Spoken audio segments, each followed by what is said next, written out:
G'day guys and welcome back to the channel. Today you are going to be calling me Santa Claus because I have 5 secret presents that I'm going to be giving you about the Illuvium overworld. 2 are within the forge, 3 are within the gameplay, and let's get into it. You don't want to miss any of these, so please stick around to the end, otherwise you are going to miss out on a present. So as I said, we're going to start here at the forge. As you can see, I've got my Supreme Harmonic Stabilizer here, and I have all the materials present to make this. I'm going to go ahead and forge this, confirm, as we all know. If we go into deconstruct, we'll have a look. We've got capture power with harvesting cost. I don't really want capture power and harvesting cost.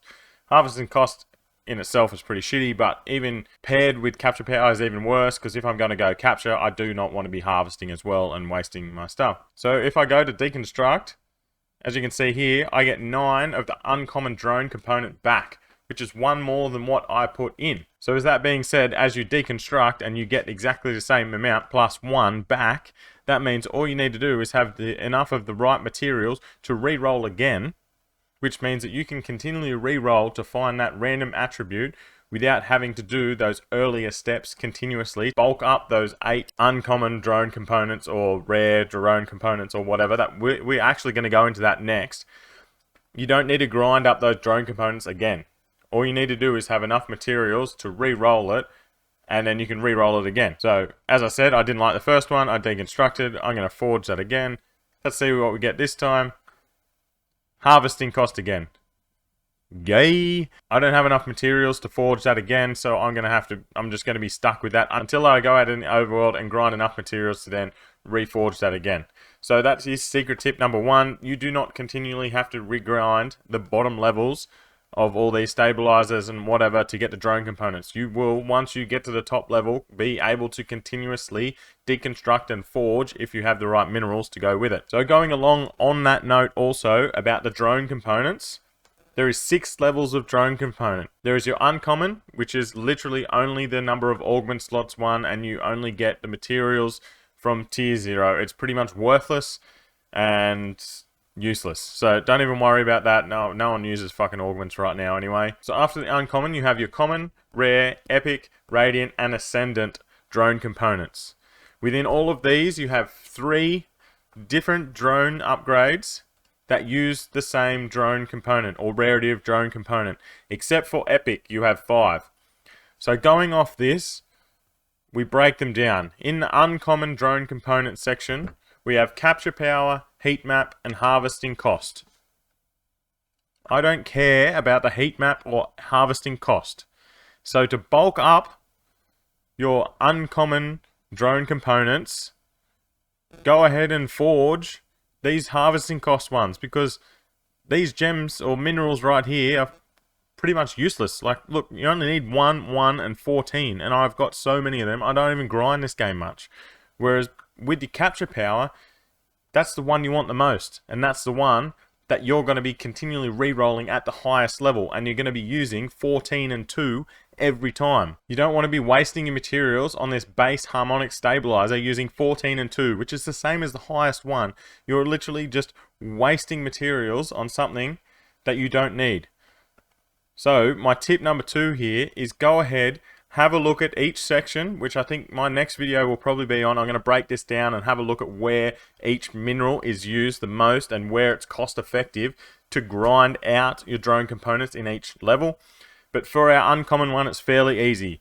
You do not need heat map and harvesting cost at the moment. They're pretty much useless. So grind out 8 drone components of those other 2. Use those 8 to just do the Supreme Harmonic Stabilizer, because in that way, that means that you are going to get the most out of all the materials that you have gone and grinded. But tip number 3, it's going to be moving around the map a lot faster. Like, I mean, a ridiculously amount faster. So we're going to do 3 different ways right here. At first, I'm going to just do jump forward, boost, jump forward, standard way of moving around. We might even, we'll start with a bit of a run up, hey? And just your standard jump and hold space in, holding W. Very slow. You seem to get more height than you do forwards, and this will come into play in a little bit later. As we can see, we made it here. I'm going to pin this, and we're going to go back to the obelisk and go again. So test number 2, we are just going to use thrusters. We may as well get a little bit of a boost here as well. Let's thruster. As you can see, this is a lot faster. A lot faster.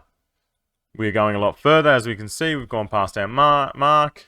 And boom. We end up right at the bottom of the steps. We're going to pin that because that's like double the distance as what we have just done there. Number 3 is the Gymborino jump. It has been tagged. It is by far the best way to travel around a map. It makes the game so much more enjoyable and so much easier. The map literally just shrinks on itself because you are traveling so unbelievably fast. I'm unsure if they're going to keep this in the full game. I really hope they do, because traveling at those speeds that I just showed you compared to this is like chalk and cheese. It's incomparable. As I'll show you here, we are going to start by sprinting and then boost jumping. Sometimes I like to use the thrusters as well, just at first, to get a bit of extra speed before I do my first jump, because it's all about getting you going forward as fast as possible, because when you jump, you're going to be projectiling yourself forward rather than up. The faster you end up going forward, the further you're going to get each jump. And as you can see, as we go through the 4 jumps we do per energy, by the end you are traveling so much quicker than you are at the start. But anyway, I'll do a quick run through. We're going to sprint up here. We're going to jump. So I did a bit of thruster. It probably wastes a bit of energy, but as you can see, I am traveling a lot faster and further.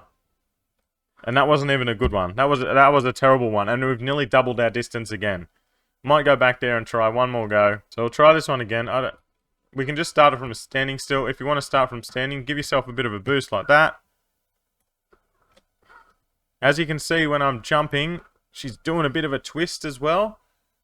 As you can see, we've gone a lot further with this one. Like, look at that distance there. We have over doubled just the thrusters, and it is 100% faster. So, practice this. That one that I just done then is just a jump, a little thruster, just enough to project yourself forward a bit. And then you hold W to go forward, your A or D to turn, and then hold your spacebar down for the whole time until she automatically jumps. And as you go through the jumps, you should incrementally get faster and faster and project yourself further and further. Practice this, learn this. It is going to be a savior. You will love me if you didn't already know about this. So tip number 4 is a very easy one. It's all about travel and all about Krypton. So picture this. You have one day where, I don't have any time to play Illuvium, but you know tomorrow I have 8 hours to play Illuvium. Alright, do you have enough time to turn on your computer? If you do, turn it on, come to Crimson Waste, go to stage 3, and travel to stage 3. Once you are there, shut it all down, turn it off. When you turn it back on tomorrow, when you have 8 hours to play, you will already be in a stage 3 Crimson Waste run.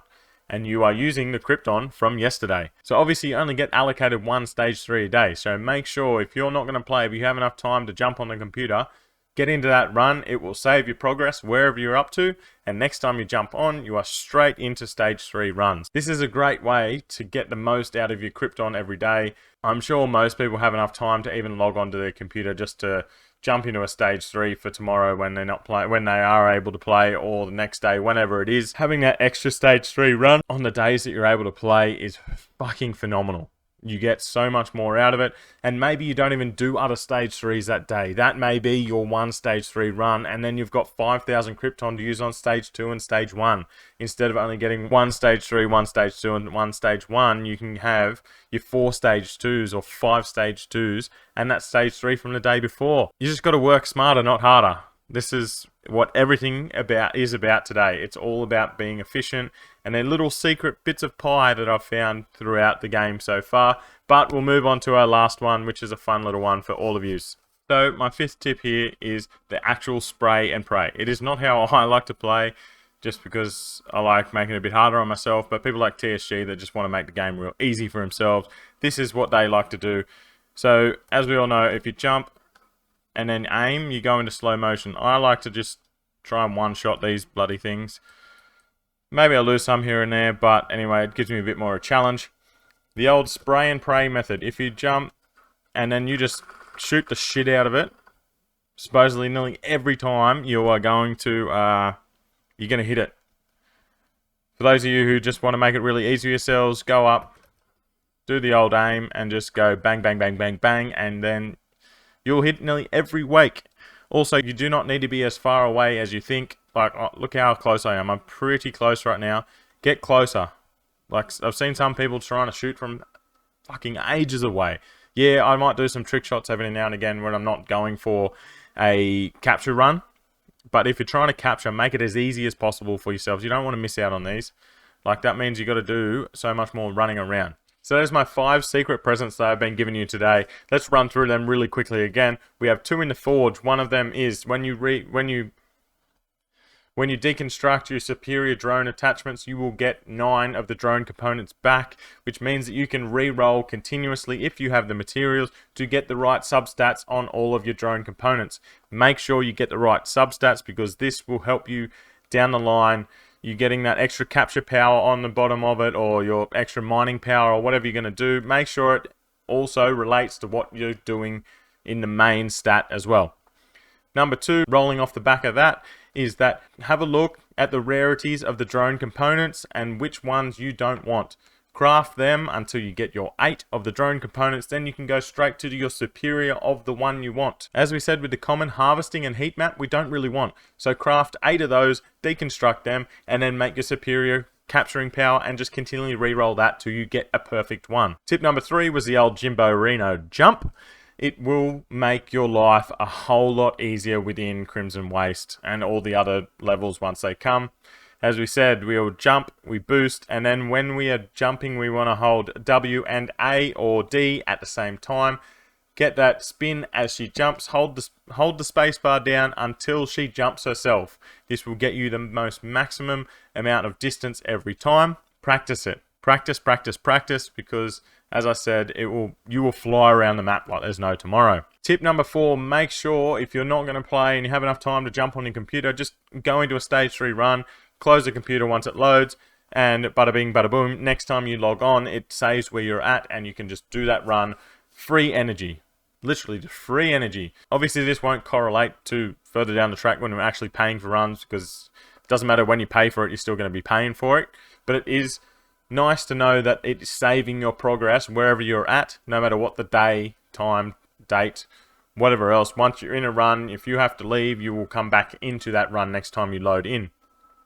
And tip number 5, spray and pray. If you don't want to test your skills and you want to hit every wake, just tap that fucking shooting button and shoot the shit out of every wake you've got. You don't want to be missing these things. But anyway, that is the 5 secret presents that I have for you today. Merry Christmas, Happy New Year's, and I'll see you in a video soon. See ya.